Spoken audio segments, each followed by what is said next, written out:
2007 সালের এই 14ই মার্চ গুলি করে ভূমি আন্দোলনকারীদের হত্যা করার অভিযোগ উঠেছিল তৎকালীন বাম সরকারের বিরুদ্ধে।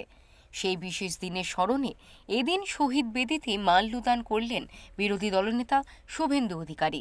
পরে সোনাচূড়া শহীদ মিনারে গিয়েও শ্রদ্ধা জানান তিনি।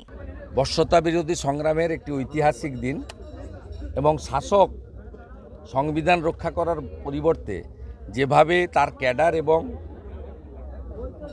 পুলিশকে দিয়ে রাষ্ট্রীয় সন্ত্রাস করেছিল তার ক্ষতবিক্ষত এখানে চারিদিকে ছড়িয়ে আছে।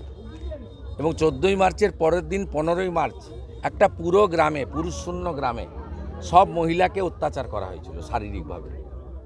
আমরা এই দিনটা পালন করি এবং শ্রদ্ধা জানাই।